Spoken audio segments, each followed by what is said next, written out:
Hi guys, welcome back to my channel. मैं हूं स्वीटी और आप देख रहे हो स्पार्कलिंग सोल्स। आज के वीडियो में हम बात करने वाले हैं कुछ ऐसे अतरंगी से सवाल जो अक्सर हमारे मन में उठते रहते हैं और हम उन्हें पूछने से डरते हैं।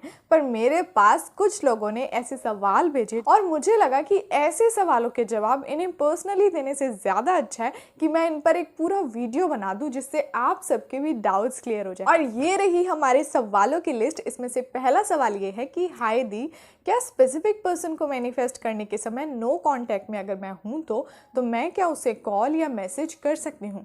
सबसे पहले आप एक बात समझिए कि जब आप नो कांटेक्ट में हैं और आप उसे मैनिफेस्ट कर रहे हैं तो इंतज़ार कीजिए उसका खुद का कॉल आने का, उसके खुद के मैसेज का।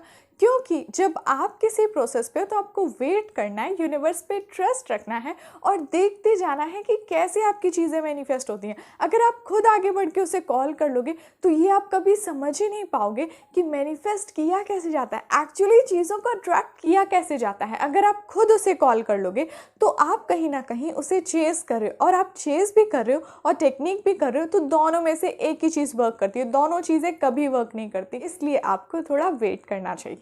अब चलते हैं हमारे दूसरे सवाल की तरफ। दीदी, बड़ी मेहनतों के बाद, बड़ी मिन्नतों के बाद अपने स्पेसिफिक पर्सन को मैनिफेस्ट किया था, मगर दिल से सिर्फ 1 महीने से एक ही आवाज़ आ रही है जब से वो लड़ाई कर रहा है कि अब इस पर्सन के साथ रहने की ज़रूरत नहीं है और अब इससे दूर हो जाओ।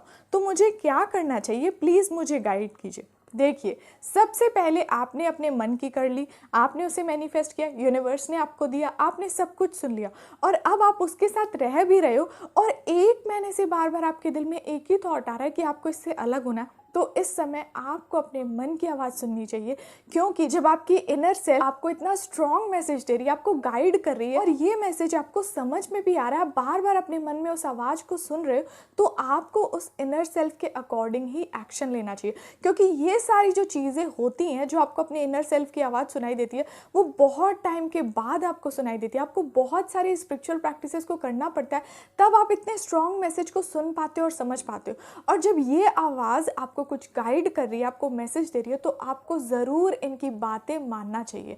आपको सही समय आने पे ये सब कुछ क्लियर हो जाएगा कि ऐसा आपके साथ क्यों हो रहा है। अब बढ़ते हैं हमारे नेक्स्ट सवाल की तरफ। दीदी, जब हम रो रो कर इंतज़ार करते हैं अपने मैनिफेस्टेशन का तो मैनिफेस्ट बहुत जल्दी होता है क्या? बहुत स्पीडली होता है क्या? नहीं, रोना और मैनिफेस्टेशन ये वैसा ही है। जब आपका मैनिफेस्टेशन पूरा हो जाए तब आप रो। अगर आप पहले ही रो लोगे तो आपका मैनिफेस्टेशन क्या सोचेगा, ये तो पहले ही रो रही है, तो मेरा इंतजार ही नहीं कर रही, ये तो अभी रो ले रही है, अब मैं कब आऊँ। आपको रोना नहीं है। जब जब आप अपनी विश को याद करके रोते हो ना, तो आप उससे अपनी लाइफ में आने से उतना ही दूर करते रहते हो। आपकी एनर्जी उसे पीछे करती है आपसे, जो आपको नहीं करना। जब आप ज़्यादा मिस करते हो, जिन चीज़ों के लिए आप बहुत ज़्यादा तड़पते हो, दुखी होते रहते हो, तब अक्सर आपको आंसू आ जाए। पर अगर ये आंसू ग्रैटिट्यूड के समय आ रहे हो तो आप बिल्कुल लगे रहिए, क्योंकि ये फीलिंग तो सबसे ज़्यादा स्पेशल होती है। हमारा नेक्स्ट सवाल, जब मेडिटेशन करने बैठते हैं तो कई सारे विचार आते हैं और बॉडी में भी एक अजीब सी बेचैनी शुरू हो जाती है। बिल्कुल सही, जब आप मेडिटेशन करने बैठते हो ना तो आपको 2-3 लेवल को पार करना पड़ता है, जिसमें से एक पहला लेवल आता है आपकी बॉडी का। कई बार आप नोटिस करोगे कि आपकी बॉडी में एक अजीब सी खुजलाहट हो रही है, एक अलग सी बेचैनी हो रही है, आपको अजीब सी तकलीफ हो रही है, आपसे बैठा नहीं जा रहा, आपको लग रहा है कि उठ जाओ। जब ये वाला लेवल आता है और अगर आप उस समय बैठे रहे तो आप नोटिस करोगे कि कुछ टाइम बाद वो सारी जो बेचैनी थी ना वो चली गई।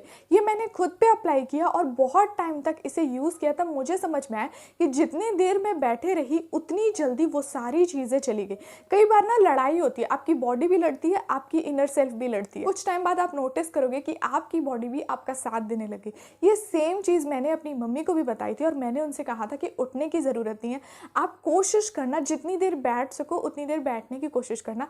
अब वो 1 से 1.5 घंटे तक ध्यान लगा लेती है, मेडिटेशन कर लेती हैं और ये बहुत पावरफुल सी प्रैक्टिस है, क्योंकि अभी तक उनकी बॉडी में वो जो चीज़ें पहले वो फील करती थी अब वो फील नहीं कर रही हैं। आप कोशिश ये कीजिए कि आप अपना सारा ध्यान अपनी सांसों पे लगा लीजिए, या जो मंत्रा चैंट कर रहे हैं उस पे लगा लीजिए, या अगर आप यूनिवर्स को याद करके होपोनोपोनो प्रेयर कर रहे हैं तो आप उस पे अपना ध्यान रखिए।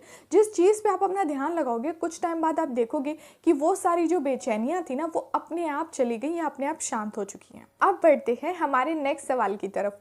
दीदी, लेट गो की स्टेज में हूँ पूरी कोशिश कर रही हूँ अपनी विश को लेट गो करने की, पर क्या एक बार अपने पार्टनर को कॉल कर सकती हूँ?